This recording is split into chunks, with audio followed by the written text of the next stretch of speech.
that there's 60 seconds in a minute, there's 60 minutes in an hour, there's 24 hours of the day, and there's 7 days of the week and 365 days of the year.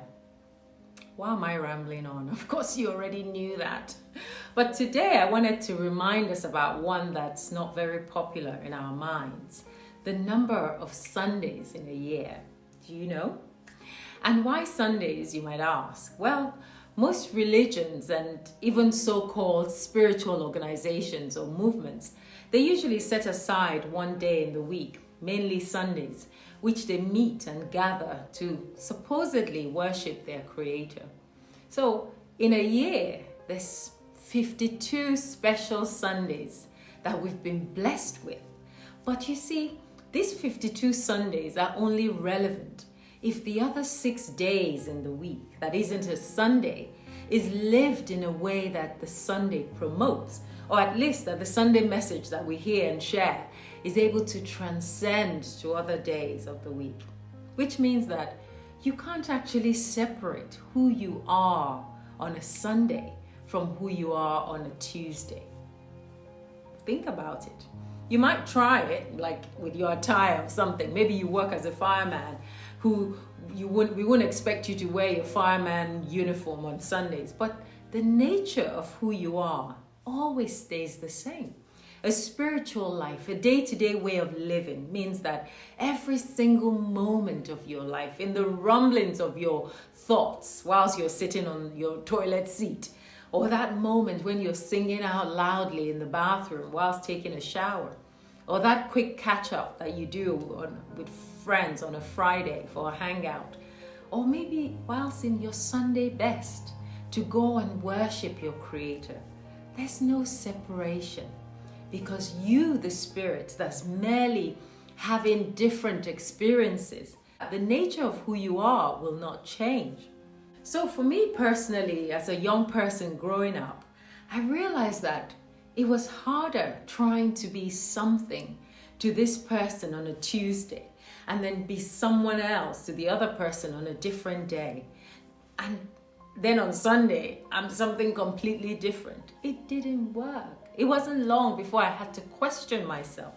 It didn't take me long to realize that my energy was scattered and divided, and also not genuine, because it meant that I didn't know who I was and I was spreading myself thin, trying to be something different for each person, each time. So the simple solution, although not quite simple, was to bring your Sunday into every other day of the week and have the world accept you as you are. It is quite simple when we think about it, because life is simple. We're the ones who tend to complicate it. Yes, there are 52 beautiful and blessed Sundays in the year, but they only remain so if the rest of our days are lived with the hope, with the love, with the belief and the conviction that is preached, that is spoken, that is read, that is heard in our Sunday lectures and in all our church sermons. Of what use is it to show your face and make your presence known for 52 Sundays in the year and play the role of what I call holy and be perceived to be this pious person by others, if darker days await you for the rest of the week? And we will be in utter shock if we saw what your Wednesday aura looks like. Maybe you've just finished fighting. Maybe you've been fighting the whole neighborhood since the beginning of the week. And by Friday or by Saturday, we find you ironing your dress or your suit, ready to be a calm, spiritual person on Sunday. Of what use is it if creation does not know you for the rest of the 313 days of the year that's left? But your fellow churchgoers, they know you well on 52 Sundays. How will it count for you where it really needs to count? How will you be seen in the eyes of creation, in your standing before your Creator, and what you have fashioned with your mind and your body and your soul, with the gifts that He has given to you? So this is really just a short message and a reminder to make every single day of your life as high as you can, as you make it on a Sunday. That is, of course, if Sundays are even a high day for you. Because we might be on this earth, but there's nothing earthly for a spiritual being that cannot be made into an opportunity for spiritual growth. Every experience, no matter how mundane it is, makes you a better person, a better being than you were before you had it, and leads you to becoming your true self, as long as you remain open and true and you honor the experience, which is always a gift that has been handed to you.